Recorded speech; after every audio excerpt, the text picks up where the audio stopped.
우리 오늘 하나님이 주시는 말씀 기대를 가지고 한번 말씀을 보겠습니다. 사도행전 7장 51절로 60절입니다.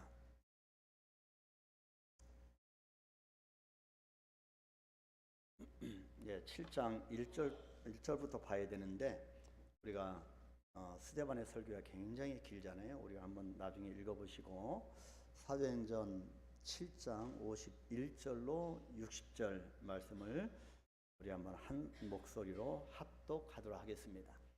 목이 곧고 마음과 귀에 할례를 받지 못한 사람들아, 너희도 너희 조상과 같이 항상 성령을 거스리는도다.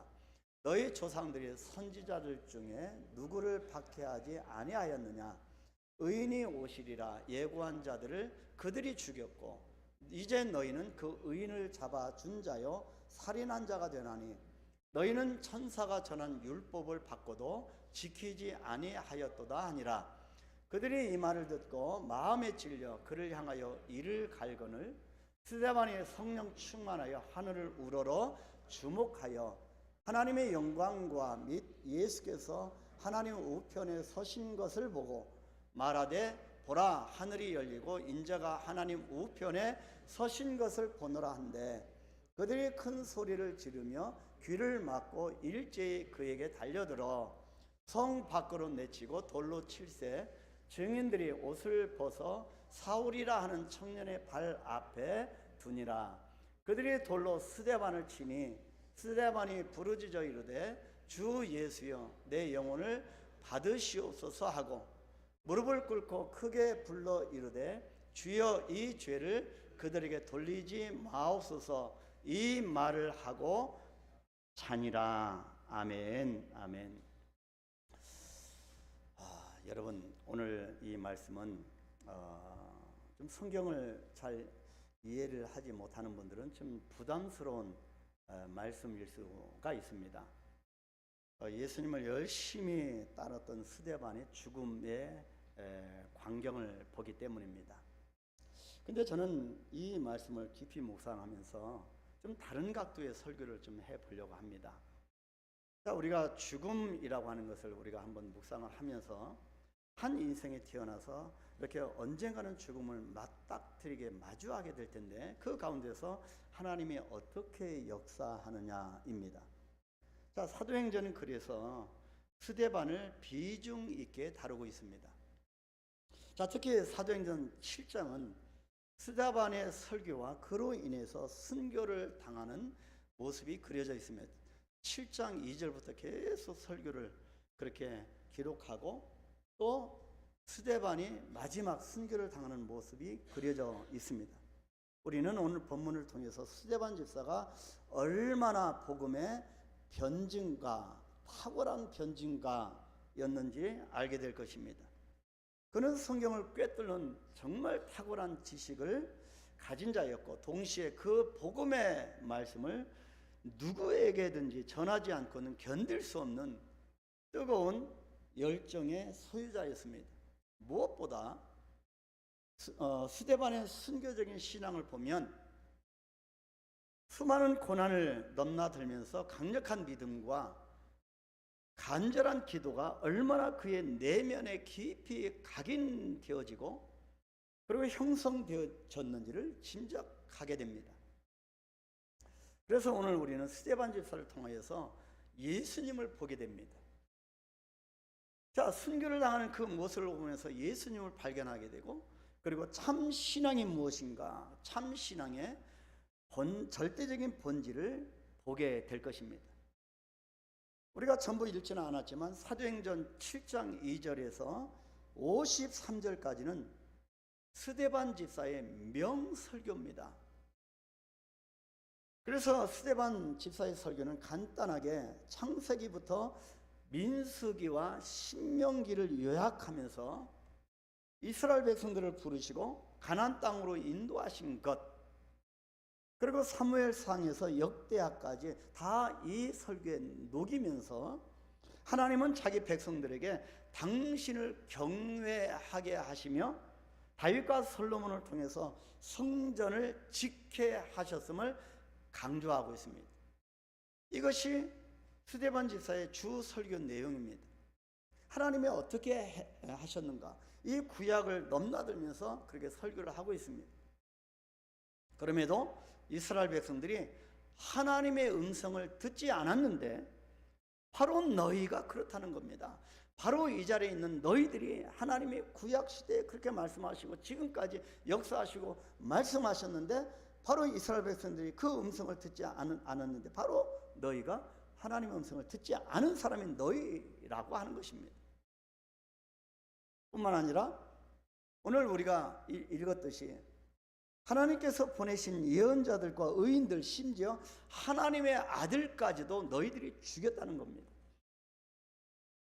스데반은 설교를 통하여서 구약 전체를 꿰뚫고 있고요, 해박한 성경 지식을 갖고 있고 마침내 예수 그리스도까지 오게 된 겁니다. 자, 그렇다면 우리들이 스데반의 설교를 통해서 배우는 것은 무엇일까요? 우리가 이 시대에 이 사도행전 7장 이 스데반 설교를 우리가 리마인드 하면서 배우는 것이 무엇일까요? 인생의 진정한 능력입니다. 인생의 진정한 능력은 언제 생길까입니다. 이것을 한번 우리가 살펴보려고 합니다. 어떻게 스데반 집사의 이 죽음을 통하여서, 이 설교를 통하여서 인생의 진정한 능력을 이렇게 접목을 할 수 있을까? 여러분 의아스러우실 겁니다. 그래서 저는 아무리 묵상을 해도 하나님께서 나를 만드시는 그런 말씀이라고 생각합니다. 우리를 만드시는 말씀, 우리 살아가는 인생의 진정한 능력을 주시기 위한 것이라고 묵상되어졌습니다. 인생의 진정한 능력이 집중과 성화의 완성에서 비롯된다는 것입니다. 자, 스데반을 묵상해 보면 그의 삶은 짧았지만 강렬했습니다. 강력했지만 겸손했습니다. 겸손했지만 담대했습니다. 담대했기 때문에 죽음 앞에서도 두려워하지 않았습니다. 한마디로 주님께 집중되고 성화된 인생이었습니다. 오래 사는 것보다 더 중요한 것이 있는데 무엇이겠습니까? 오래 사는 것보다 더 중요한 것이 올바르게 사는 겁니다. 올바르게 사는 삶이란 집중해야 할 때 에너지를 내가 총 집중할 줄 알아서 마침내 그런 자신의 삶을 통해 자기가 아닌, 내가 아닌 오직 하나님을 드러내는 인생을 살아가는 것을 가리킵니다. 그런데 우리가 오늘 스데반을 통해서 보게 되는 사실은 집중과 성화가 그의 죽음에서 완성된다는 점입니다. 여러분 이해가 되십니까? 스데반의 죽음을 통해서 집중과 성화가 완성된다는 것입니다. 일반적으로는 이것이 결코 쉬운 영역이 아닙니다. 죽음을 말한다고는 그 자체가 우리로 하여금 거부감을 일으키기 때문입니다. 그래서 결코 쉬운 영역이 아닙니다. 대부분의 사람들은 죽음의 압박에서, 죽음의 임박해서 후회하고 절망합니다. 후회하고 절망하는데, 그래서 이때까지 끊임없이 우리는 자신의 욕망을 따라 살면서 상처를 받기도 하고, 또 상처받은 마음에서 다시 끊임없이 누군가 타인에게 상처를 주고 또다시 받으면서 살아가고 있기 때문입니다. 그런데 정작 이런 자신의 모습이 왜 그런지, 또 어디에서 기인되었는지조차 모르고 살고 있다고 하는 것이 문제입니다. 여러분 갑자기 감정이 출렁이고 화가 나고 두려움이 생기고 자꾸 상처받는 말을 내뱉는 이유가 무엇인지 아시겠습니까? 모를 때가 많습니다. 왜 그럴까요? 이것이 문제라는 겁니다. 성경은 이런 모습이 어디에서 기인됐다고 말할까요? 바로 두려움입니다.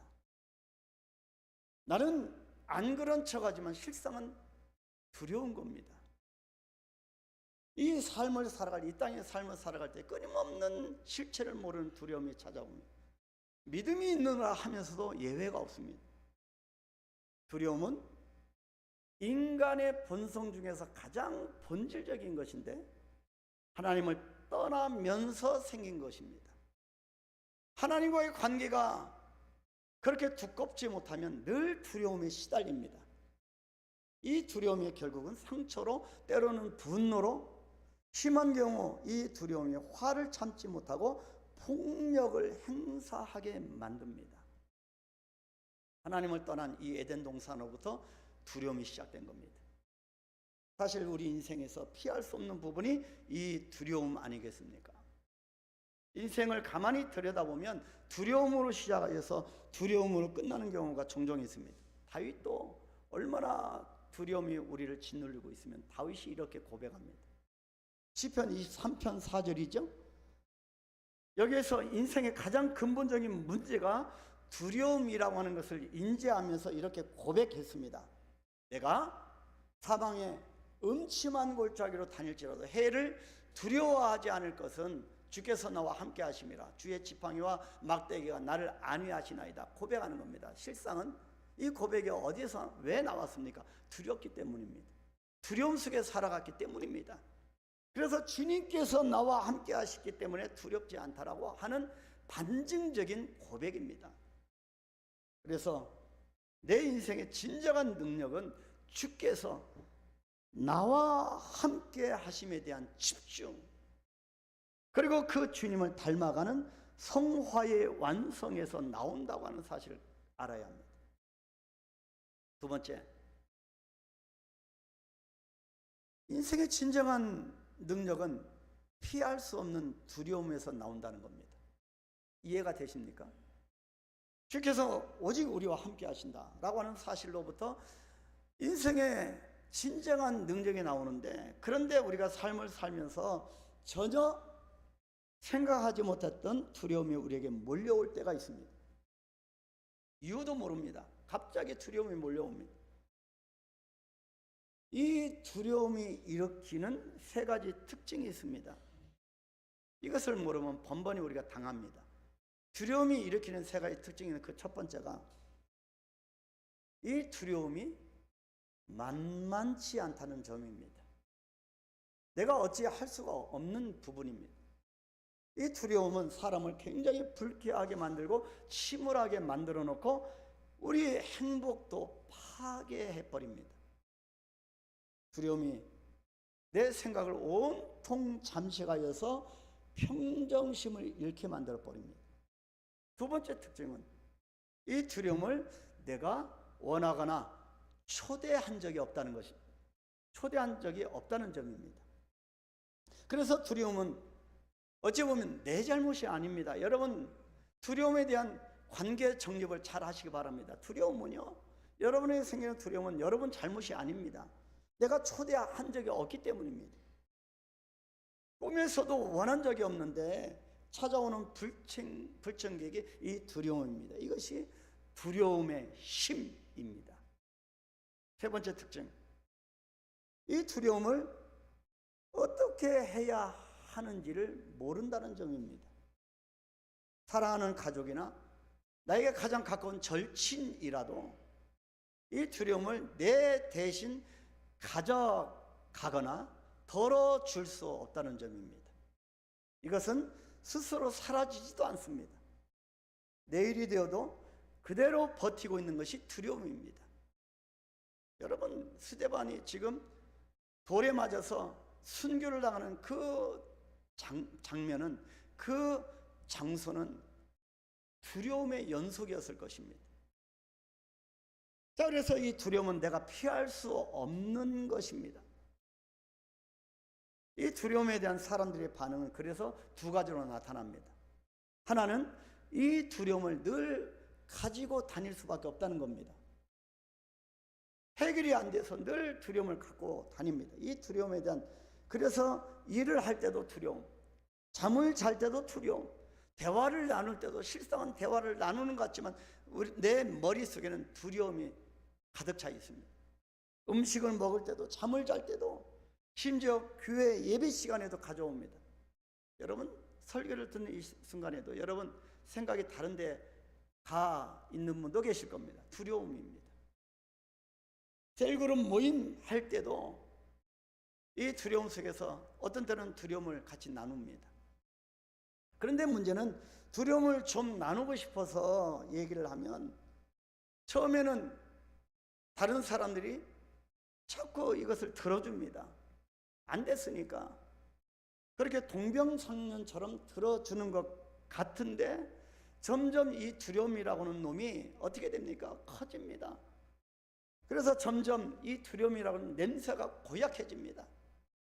그래서 악취 때문에 사람들이 점점 나를 피한다는 겁니다. 여러분, 주위에 사람이 없다고 느껴지십니까? 내가 두려움 속에 너무 안고 살아가기 때문입니다. 내가 사람을 내쫓는 것이 아니라 내 속에 있는 이 두려움이 사람을 근접하지 못하도록 만드는 것입니다. 어떤 사람들의 반응에, 이런 사람들의 반응의 모습을 여러분 얼마나 괴롭겠습니까?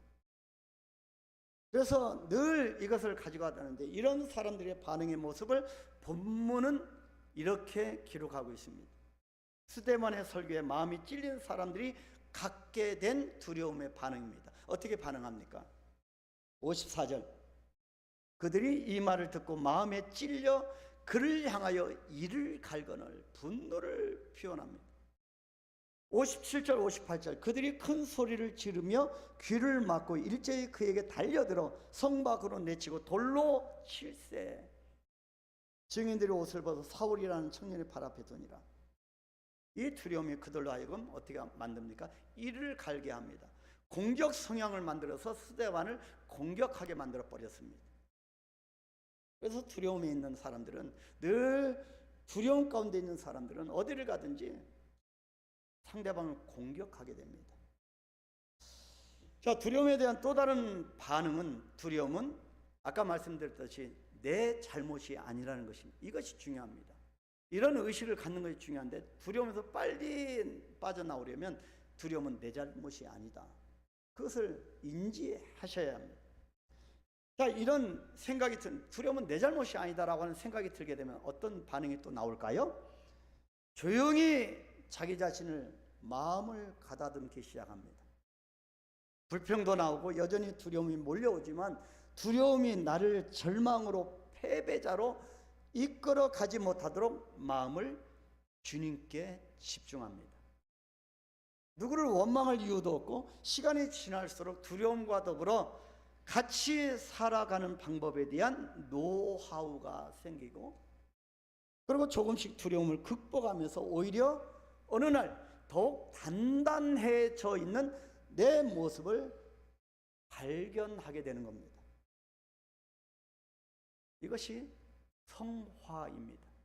마침내 두려움은 점점 줄어들게 되고 갈라디아서 5장 22절 25절에 기록한 대로 어떠한 열매를 맺습니까? 사랑, 희락, 화평, 오래 참음, 자비, 양선, 충성, 온유, 절제라고 하는 성령의 9가지 열매를 맺게 됩니다. 이 열매가 인생의 진정한 능력입니다. 아멘. 이러한 반응을 본문 55절에서 56절에서 볼 수가 있습니다. 스데반이 성령 충만하여 하늘을 우러러 주목하여 하나님의 영광과 및 예수께서 하나님 우편에 서신 것을 보고 말하되, 보라, 하늘이 열리고 인자가 하나님 우편에 서신 것을 보노라. 이것이 스데반의 반응이었습니다. 두려움 가운데, 죽음이라는 두려움 가운데 있었지만 어느덧 이 두려움을 다스릴 줄 아는, 그래서 열매를 맺어가는 성화된 이 스데반의 반응입니다. 사실 이 두려움, 죽음의 현장 가운데 내몰린 것은 사실 스데반의 잘못이 아닙니다. 자기가 믿고 사랑하는 예수님에 대해서 얘기한 것밖에 없습니다. 그래서 구약 성경부터 예수 그리스도까지 그것을 설교한 것밖에 없습니다. 왜 이런 고난이 왔는지, 자신이 첫 번째 순교자가 될지 어찌 알았겠습니까? 스데반이 그것을 어떻게 알았겠습니까? 설교를 통한 주님에 대한 고백의 결과가 돌에 맞아 죽게 되고, 예수님을 사랑한 마지막이 이렇게 비극적이라고 하는 것을 알았을까요? 몰랐을 겁니다. 그런데 지금 죽음 앞에 있는 스데반의 집사의 모습이 어떻습니까? 하늘을 우러러 주목하고 있습니다. 죽음 앞에 선 스데반이 하늘을 우러러 주목하고 있습니다. 그 표정이 어떠했을까요? 그에게는 다른 그 어떤 것도 보이지 않았다는 것입니다. 오직 하나님의 영광과 예수님만을 바라보았다는 겁니다. 이것이 성화입니다. 이것이 진정한 인생의 진정한 능력입니다. 정작 이 상황에 처해진 이 두려워할 사람은 스데반인데, 오히려 두려움에 붙들린 자들은 누구입니까?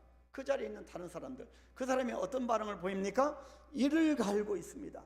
손에 돌을 들고 떨고 있는 겁니다.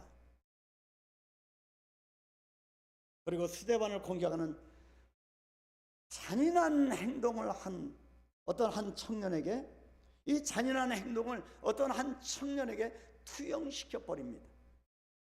본문 58절이죠. 성 밖으로 내치고 돌로 칠세 증인들이 옷을 벗어 사울이라는 청년의 발 앞에 두니라. 구속 역사에서 성경 말씀 중에 정말 중요한 말씀입니다. 이것이 사도 바울의 등장이기 때문입니다. 구속 역사에서 사도 바울이 지금 등장하는 겁니다.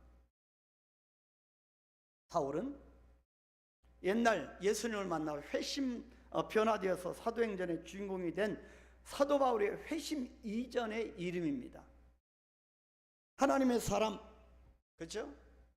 전 세계의 영적 지도를 바꾸는 사람, 신약 성경을 대부분 기록한 사람, 정말 예수의 사람, 그 어떠한 수식어로도 부족한 그 바울이 지금 여기 스데반의 죽음의 현장에서 등장하고 있는 역사적인 순간입니다. 물질 만능주의에 젖어 있고 인본주의에 젖어 있는 오늘날 우리의 모습이 아니라는 것입니다. 예수님을 만나기 이전에 사울은 말 그대로 두려움의 대상이었습니다. 예수 믿는 자들마다 족족 잡아다가 감옥에 보냈기 때문입니다. 근데 사울도 여전히 두려움 속에 살아요. 예수님이 얻는 사람이, 예수님 믿는 사람을 잡아다 죽이고 채찍질하고 감옥에 보냈으니 그의 삶을 얼마나 두려움에 가득 찼겠습니까? 그 두려움이 사울로 하여금 자기 열심에 빠지게 하여서 그 열심을 어떻게 쏟습니까? 예수 믿는 사람을 더 열심히 잡는 겁니다. 그래서 자기 열심에 빠지게 하였고, 여러분 다음 주 설교에 또 나옵니다. 자기 최선, 자기 열심에 빠지는 것이 얼마나 위험한지를. 스데반을 죽인 사람들의 옷을 증거물로 보관할 정도로 무지하고 맹목적인 삶을 살아갔습니다. 히브리인 중에 히브리인이고요, 당시 최고의 학벌이었던 유명한 가말리엘 문중이었습니다. 오늘날 말로 유명한 가말리엘 대학교에 박사학위가 있는 사람입니다. 그죠? 이 박사학위로도 가말리엘의 이 문화생으로도 또 그 당시에 0.1% 극소수의 사람들만 소유했다고 하는 로마 시민권의 위력으로도 이 두려움을 이길 힘이 없었던 겁니다. 여러분, 두려움을 이길 힘을 여러분에게 있으신가요? 스데반의 죽음은 훗날 사울을 바울되게 만든 결정적인 사건이 되었음에 분명합니다. 지금 예수 외에 있었던 이 사울이, 청년 사울이 예수 믿는 이 스데반이 죽는 그 현장에 있었다고 하는 것은 엄청난 영향을 받고 있는 겁니다. 사도행전의 저자가 누구입니까? 의사인 누가입니다. 누가인데 누가는 직업이 의사였습니다. 여러분 얼마나 정확한 사람이었겠습니까? 그래서 사도행전의 저자인 의사 누가, 이 정확한 사람이, 논리적으로 정확하고 이 정확한 누가는 이 중요한 장면을 놓치지 않고 탁월하게 성경을 기록하고 있는 겁니다. 중요하기 때문에 사울이 그 현장에 있었다고 하는 것을 정확하게 기록하고 있는 겁니다. 피할 수 없는 두려움도 인생의 진정한 능력이 됨을 깨닫게 됩니다. 여러분, 두려움을 여러분의 능력으로 바꿔놓으십시오. 여러분은 악한 사울이 그 현장에, 죽음의 현장에 그 두려움이 진정한 능력으로 바꿔놓게 된 겁니다. 그래서 복음의 능력이, 오직 복음의 능력으로 이 복음이 이방인에까지, 그래서 전 유러시아까지 복음이 증거된 것입니다. 다음 주에 우리가 한번 살펴볼 겁니다. 자, 마지막 세 번째, 인생의 진정한 능력은 스데반의 죽음의 장면에서 찾아볼 수 있습니다. 사실 우리는 스데반 집사의 일생에 대해 잘 모릅니다. 성경이 그렇게 구체적으로 기록하지 않았기 때문에 그의 출생지나 어린 시절 이야기나 가족 사항이나 학력 등등 구체적으로 아는 것이 없습니다. 저자인 누가는 스데반이 기독교 역사의 최초의 순교자였고, 그리고 이 정도의 믿음의 사람인데 얼마나 스데반이 사도행전에서 비중 있게 기록되는 사람인데도 불구하고 왜 누가는 이러한 이력에 대한 부분을 기록하지 않았을까? 궁금하지 않으세요, 여러분? 누가는 사람들의 두려움이 무엇인가를 알고 있었을 뿐만 아니라, 그리고 스데반의 진짜 능력이 무엇인지를 잘 알았기 때문이었습니다. 그 복음 안에서 살아가는 이 스데반의 진정한 능력이 어디서부터 왔냐면 그의 이력으로부터 온 것이 아니라, 그의 삶, 자라난 환경에서 온 것이 아니라 오직 복음으로부터, 예수 그리스도께로부터 왔음을 알았기 때문이었습니다. 우리는 무언가를 하고 있을 때, 그 어떤 것이나 무언가를 하고 있을 때 내 자신의 존재 가치를 발견하고 안심을 합니다. 그래서 무언가를 해야 합니다. 그래서 가만히 있지를 못합니다. 부단히 성취하고 부단히 업적을 쌓아가야 한다는 압박감에 시달립니다. 그런데 누가는요, 스데반이 어떤 사람인지를 잘 알았던 겁니다. 저도요, 뭔가 모르게 자꾸 제 등을 떠밀어서 계속 사역하고 또 사역하고 했습니다. 여러분, 한국에 오면 이 친구들이 그래도 한강교회를 찾아오는 것은 같은 동지였기 때문입니다. 그 자녀들이었기 때문입니다. 복음에 사로잡혔기 때문입니다. 그런데도 불구하고 뭔가를 해야 우리는 안심된다는 겁니다. 사람의 진짜 힘은 죽음에서 결정된다는 것. 사람의 진짜 힘은 죽음 앞에서 결정된다는 것. 인생의 진정한 능력은 무엇인가를 끊임없이 할 때 오는 것이 아니라는 것, 여러분 잘 이해하셔야 됩니다. 그리고 아무것도 할 수 없을 때 아무것도 하지 않을 수 있는 것이 진정한 능력이라고 하는 것을 누가가 알았기 때문이라는 것입니다. 여러분 이해되세요? 사람의 진짜 힘은요, 우리가 죽음 앞에서 결정된다는 것입니다. 죽음 앞에 선 모습이 어떠한가에 따라서 전적으로 그가 살아온 과정과 그의 능력을 알 수 있다는 것입니다. 그리고 인생의 진정한 능력은 무엇인가를 끊임없이 할 때 오는 것이 아니라는 것입니다.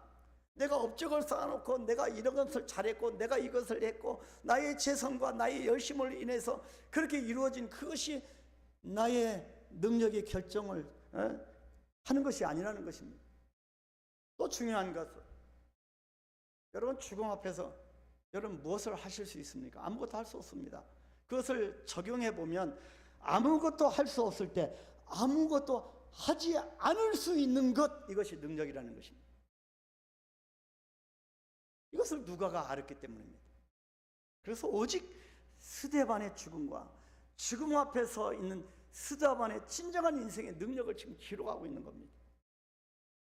성경을 아는 사람들 중에서 스데반의 이 죽음을 보면서 좀 저급한 표현이지만 이 죽음을, 스데반의 죽음을 보면서 개죽음으로 묵상하는 사람은 하나도 없습니다. 어느 누구도 죽음을 피해 갈 수도 없고요, 서로 몇 번은 죽음의 위험을 피할 수는 있을지 모르지만 결국 인생은 죽음과 진검승부를 해야 할 시간이 온다는 것을 알기 때문입니다. 누구든지 피해갈 수 없습니다. 스데반의 죽음 앞에서 현장에 있었던 제자들도, 소식을 들은 초대 교회 성도들도 이제 자신들은 어떻게 죽어야 가치가 있는 삶인지를 마음으로 다짐했을 것입니다. 스데반의 죽음 앞에서, 그 거룩한 죽음의 모습 앞에서 오직 예수 그리스도가 안겨다주는 인생의 진정한 능력을 보면서 모든 사람들은, 예수의 사람들은 내가 어떻게 죽어야 가치가 있는 삶일까? 내가 앞으로 어떻게 살아가야 할까? 그런 마음으로 다짐했을 것입니다. 지금까지 제자들은 성령도 받았고요, 그죠? 사도행전 쭉 기적도 행하였고 병자도 고쳤고 교회도 세웠지만 집사도 임명했지만 아직까지 이해되지 않는 한 가지, 예수 그리스도의 죽음이었습니다. 예수님의 죽음은 아직도 저들에게 성령 받고 기적도 행하여 했지만 아직도 이해되지 않는 것이었습니다. 풀리지 않는 수수께끼였습니다. 예수님이 왜 죽어야 하는가? 그것도 왜 무기력하고 참혹한 십자가의 죽음일까? 이왕이면 로마 병정들을 본때 있게 물리치시면서 더 멋있게 죽으실 수는 없었을까? 우리에게 또 높은 자리를 좀 주고 축복도 주고 했으면 좋은데 왜 예수님이 그렇게 무기력하게 죽어야만 했을까? 이해되지 않는 것이었습니다. 그런데요, 이 스데반의 죽음을 보면서 이제 그들은 비로소 예수님의 죽음이 이해되기 시작한 겁니다. 예수 믿는 사람이 어떻게 죽는 이 모습을 통하여 예수께서 왜 죽었는가를 이해되기 시작한 겁니다. 이것이 복음입니다. 그리고 그 길이 결국 자신들이 걸어가야 할 길임을 깨닫게 되었던 겁니다. 사실 죽음은 우리에게 아무것도 내가 할 수 없음을 깨닫게 해주는 인생의 마지막 기회입니다. 그런데 죽음에 이르러서야 깨닫게 된다면 너무 아쉽고 안타까운 일이 아니겠습니까? 죽음을 임박해서 내가 깨닫는다면 얼마나 아쉽습니까? 그래서 한 가지 방법이 있다는 거죠. 육체적인 죽음 앞에서 깨닫기 전에 우리가 할 수 있는 것, 죽음을 경험할 수 있는 방법, 그것이 바로 자아의 죽음입니다. 내가 죽는 겁니다. 나의 혈기, 내 교만, 나의 경험, 남보다 내가 낫다고 하는 그 교만, 열심, 자아의 죽음입니다. 이것이 복음의 핵심입니다. 갈라디아서 2장 20절에 그래서 이렇게 고백합니다. 다 같이 고백할까요? 내가 그리스도와 함께 십자가에 못 박혔나니 그런즉 이제는 내가 사는 것이 아니요 오직 내 안에서 그리스도께서 사시는 것이라. 이제 내가 육체 가운데 사는 것은 나를 사랑하사 나를 위하여 자기 자신을 버리신 하나님의 아들을 믿는 믿음 안에서 사는 것이라. 이제는 내가 사는 것이 아닙니다. 나는 완전히 죽었습니다. 내가 죽지 않고는 인생의 진정한 능력에 나올 수가 없다는 것입니다. 또 오늘 본문 59절 60절은 스데반의 죽음의 장면입니다. 같이 읽겠습니다. 그들이 돌로 스데반을 치니 스데반이 부르짖어 이르되 주 예수여 내 영혼을 받으시옵소서 하고 무릎을 꿇고 크게 불러 이르되 주여 이 죄를 그들에게 돌리지 마옵소서 이 말을 하고 자니라. 끝까지 모든 것을 끌어안고 숨을 거두는 모습입니다. 그리고 여기서 자니라고 하는 말은 다시 깨어나 일어나다는 뜻입니다. 완전히 다 끝이다, 없어진다 그 뜻이 아니고 다시 깨어서 일어난다는 뜻입니다. 그래서 이 거듭남은 자아가 죽고 다시 태어나는 것입니다. 죽어야 됩니다. 아직도 우리가 생생하게 살아있는 분이 있는데 죽어야 합니다. 그래서 기독교는 부활의 종교이고 살려고 믿는 것이 아니라 실상은 내가 죽기 위해서 믿는 것입니다. 스데반의 죽음의 장면에서 나타난 거듭남이 우리 인생의 진정한 능력입니다. 우리가 새벽기도에 봤잖아요. 사도 바울이 권면합니다. 유디아와 순두계를 향하여 너희는 한 마음이 될 것을 권면합니다. 두 사람 가운데 다툼이 있었다는 거지요. 내가 죽지 않으면 다툼은 멈추지 않습니다. 사랑하는 성도 여러분, 내 능력으로는 아무것도 할 수 없는 상황이 펼쳐지는 것이 우리 인생입니다.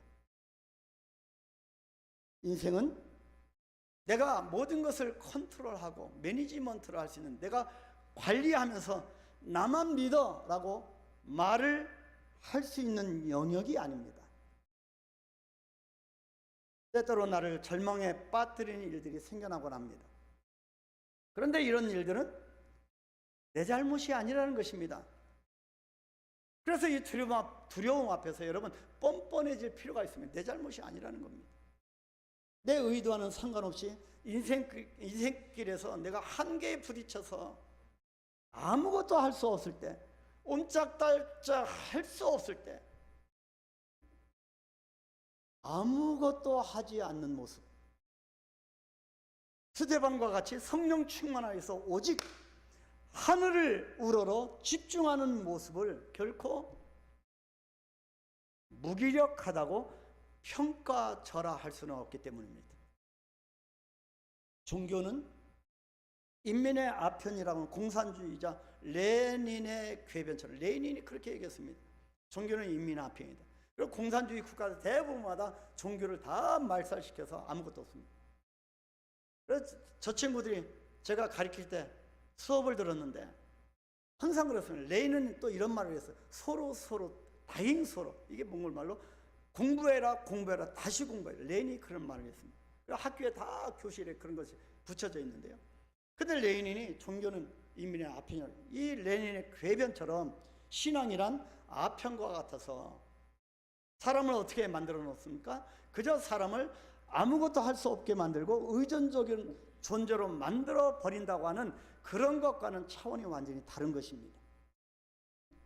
아무것도 할 수 없을 때, 정말 내가 무능력한 것처럼 여겨질 때, 내가 손 하나 아무것도 꼼짝하지 못했을 때, 아무것도 할 수 없을 때, 아무것도 하지 않을 수 있는 것은 하나님께서 일하신다고 하는, 나는 무능력한 그 시간에도 하나님께서 일하신다고 하는 온전한 믿음과 용기 있는 신앙에서 비롯되는 것이기 때문입니다. 손 놓고 있는 것이 아닙니다. 이것이 성화의 완성이고 성령의 열매이고 하나님의 주권 신앙입니다.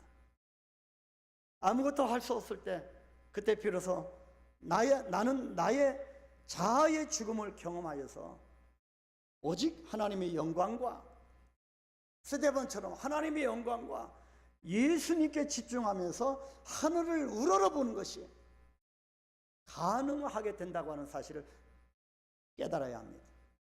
그래서 우리는 이 땅을 바라보지 않고 하나님이 나를 무엇을 위하여 나를 부르셨고 선택하셨고 나를 소명하셨는가를 깨달아야 합니다. 그것을 놓치지 마십시오. 놓지 마십시오. 붙으십시오. 끝까지 스데반처럼 끝까지 가는 겁니다. 이것이 하나님이 우리를 부르신 목적입니다. 지금 여러분의 삶 속에서 이 같은 일을 경험하고 있으신가요? 믿음의 세계로 부르시는 주님의 음성을 들어야 합니다. 이 음성을 듣지 않고 다른 길로 걸어가고 계시는 분이 있습니까? 영의 눈을 뜨고 보아야 합니다. 아무것도 하지 못하는 자신에게 실망하지 마시고요. 아무 능력이 없는 것 같은 내 자신 삶을 보고 실망하지 마시고 오히려 모든 일에 참견하고 싶어 하면서 아무 것이나 내가 해야 직성이 풀리는 내 모습에 절망해야 합니다. 성령보다 내가 앞서 가기 때문입니다. 내가 멈춰야 그때 비로소 주님께서 일하십니다. 내 자아가 죽어야 주님이 움직이십니다. 그것이 바로 예배의 자리이고 기도의 자리이고 묵묵히 하나님만을 우러러 섬기는 사역의 자리입니다. 이런 귀한 자리에 인생의 진정한 능력이 나타난다고 하는 사실을 깨닫는 우리 모두가 되기를 주님의 이름으로 간절히 축원합니다.